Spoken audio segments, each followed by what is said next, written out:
Ladies and gentlemen, they want to ban Trump in Arizona, not just Colorado, in Arizona, blue states throughout the country, states that he has to win.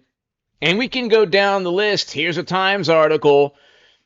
They want to ban Trump in Michigan, Oregon, New Jersey, Wisconsin, Alaska, Arizona, Nevada, New York, New Mexico, South Carolina, which is bizarre, Texas, another, that's weird, Vermont, Virginia, West Virginia, and Wyoming. Of course, these are Democrats in these states. And Arizona and Michigan, unfortunately, have very strong Democratic parties, even though Arizona is traditionally a red state. But you have Colorado setting the tone. This will, of course, be reversed by the Supreme Court. Hit subscribe to this channel right now. You'd have to be a complete imbecile to believe that Trump organized any effort to overthrow the U.S. government or form a rebellion or interfere in proceedings. It was a protest that went bad. It was a demonstration that turned into chaos, like every single day, unfortunately, that summer by Democratic Party or left-leaning or liberal-leaning demonstrators. Now, I agree with why people demonstrated peacefully that summer, but only Democrats, only CNN and MSNBC, and only the New York Times and the Washington Post, and only legal scholars at Harvard, aside from the great Alan Dershowitz, who completely dismantled this absurd ruling by Colorado. But the only Ivy League scholars who vote Democrat or lifelong liberals would lack the wisdom to know that that summer, where people who peacefully protested had the right to and were justified in doing so. So I agree with why people peacefully protested. But the people who did not peacefully protest that summer resulted, unfortunately, the people who did not peacefully protest, who were leaning to the left of center, who vote Democrat, almost certainly, or if they vote Democrat, the people who didn't peacefully protest that entire summer their actions resulted in billions upon billions in property damage where people of color who owned businesses lost their business. Do you think it's right or fair or just, if you're on the left, to somehow explain why people of color, people of all different skin colors, should never have lost their businesses? But why did people of color lose their businesses when the whole point of the protest that summer was to demonstrate against a tremendous injustice? But it was billions in property damage, with people of all backgrounds losing businesses, losing billions upon billions in wealth, with chaos and mayhem. CNN had a building set ablaze, and people said, and then the anchor said, well, it's fiery but mostly peaceful. I mean, it was the most Orwellian thing you've ever heard of. Hit subscribe to this channel right now. To read my writing on the Hill, the Huffington Post, Salon, the Jerusalem Post, the Federalist, other publications, go to hagoodman.com. Super thanks is below. The Patreon is below in the pinned comment. Your Patreon support is so important. But these, like the Democratic operatives or activists who think that he should, or scholars, legal scholars, how on earth was January the definition of what they call a rebellion? And there's another word for it, but I'll just call it a rebellion, the word that's used, which it isn't. And that entire summer wasn't a rebellion. You had curfews in every major city. You had scenes where law enforcement officials were being injured. You had federal buildings. You even had the White House at one day in May where demonstrators were going after. Arson. Churches were being torched to the ground. That's not a rebellion? So that wasn't a rebellion? Where left-leaning demonstrators went completely chaotic? After the Dobbs decision, where you also had, unfortunately, churches and other facilities and buildings burnt to the ground, that wasn't a rebellion.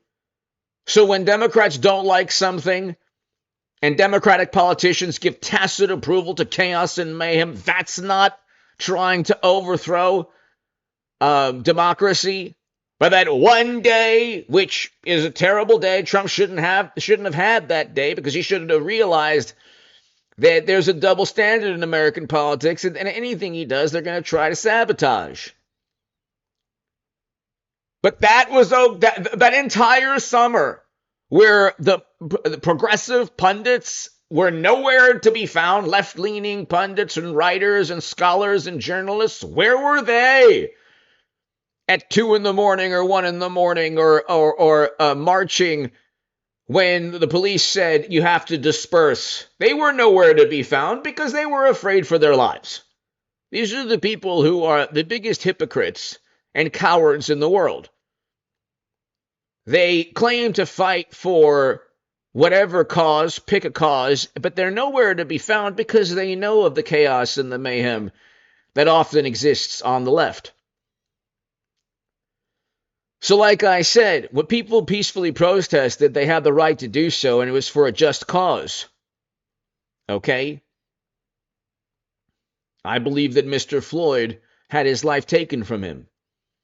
And he shouldn't have had his life taken from him. But, I don't see how left-leaning demonstrators who did not engage in peaceful demonstration, leading to billions in property damage, billions in shattered glass and windows and buildings and cars being torched and confrontations with police and people losing their lives, former officers losing their lives, businesses being destroyed, livelihood being taken from people of all different backgrounds, including people of color, and that's okay for Democrats? And that's not what is viewed as an the word that they keep claiming? That's not an insurrection, but what Trump did was, you have billions upon billions of property damage that summer. You had government buildings being targeted by left-leaning demonstrators. Okay? They weren't supporters of Trump. I don't think that there were many Make America Great Again hats going around. And then the rebuttal is, well, there was a right-leaning person that was convicted. Okay, and there was zero emphasis on convicting the vast majority of property crimes and other crimes. And by the way, you can go and look at the people who were convicted. They leaned left. The majority of the people that when there was a court of law. Billions in property damage that summer. And yet Trump is being thrown off the ballot because of one day where he did not tell anyone to commit a crime. But you did have Democratic politicians say, get in people's faces. So they can't beat Trump. He's up to like 3.5. He's going to be up 4 points, 5 points, 6 points soon. Apparently, Mashed Potato Brains was the most popular president of all time. Now they want to, replace him. He's so popular. And they're interfering, not only interfering, it's such a blatant attempt at trying to go after their political opponent with the stupidest, most arrogant, vapid, overtly partisan and political stunt. They couldn't find that their dumb hoax regarding Trump-Russia was completely fabricated.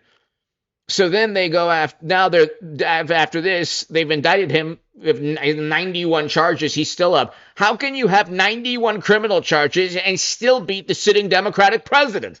Because everyone knows they're just simply going after Trump because they want to attain political power. It is so obvious what they're doing, and the Supreme Court will overturn everything, even the convictions. He'll probably get convicted 3 different times. Not for actual crimes, by the way. And we're talking about actual crimes. Hunter, Joe, obvious bribery, graft, other crimes. Give me your thoughts below. Hit subscribe right now. All of this will be overturned by the Supreme Court. Thank you.